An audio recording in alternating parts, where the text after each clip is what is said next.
Chama cha Mafundi Ujenzi Tanzania chama LAUTA leo Februari 28, 2026 wamepanda miti pamoja na kufanya usafi wa mazingira katika mtaa wa Nzuguni C jijini Dodoma, ambapo baada ya zoezi hilo mgeni rasmi ambaye ni kaimu meneja wa kanda namba 2 ya Nzuguni kihuduma jijini humo, Heri Kamalala, akatoa wito huu.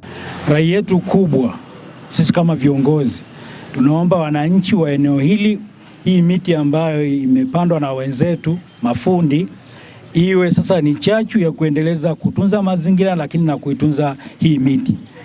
Ni mategemeo yetu kama serikali kwamba tutakapopita wakati mwingine tukute hii miti imekuwa. Kwa hiyo mtendaji wa mtaa pamoja na wananchi wa eneo hili tunatoa rai kubwa sana kutunza mazingira hii, kwa sababu wenzetu wa chama LAUTA wameweka kumbukumbu ya kudumu na alama ya kudumu.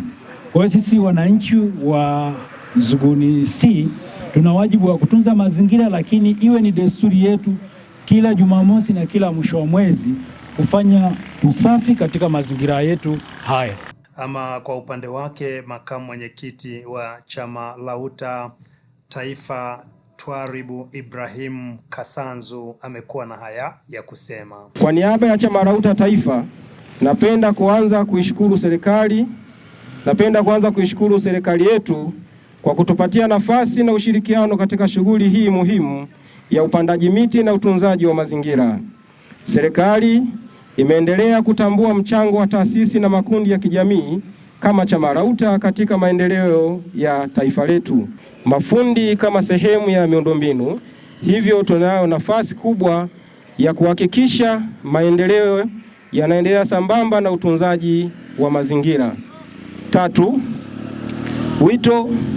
Wito wa mafundi kujiunga na chama LAUTA. Nichukue nafasi hii kutoa wito kwa mafundi wote walioko ndani ya mkoa wa Dodoma na nje ya mkoa wa Dodoma. Pia napenda kutumia nafasi hii kutoa wito kwa mafundi wote nchini kujiunga na chama LAUTA. Taasisi hii ni jukwaa la umoja, mshikamano na maendeleo ya kitaaluma kwa mafundi. Kupitia chama LAUTA, mafundi wanapata fursa za mafunzo, uboreshaji ujuzi, ulinzi wa maslahi yao na mitandao ya kitaaluma itakayowezesha kupata kazi na kushiriki katika miradi mbalimbali.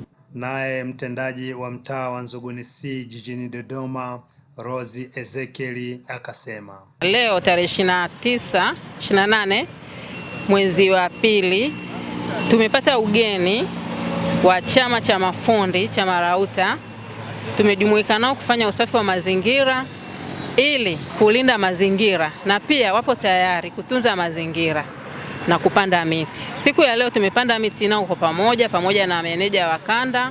Nawashukuru sana chama LAUTA pamoja na mkurugenzi kwa kuhamasisha utunzaji wa mazingira pamoja na upandaji miti ili tuweze kuvuta hewa safi na mazingira yawe bora zaidi, kwa sababu chama LAUTA ni chama cha mafundi. Wameacha shughuli zao na kuja kujumuika na sisi, na tunawashukuru sana serikali ya mtaa wa Nzuguni C, tunawashukuru pamoja na kata ya Nzuguni. John Israeli, Banda Media, Dodoma, Tanzania.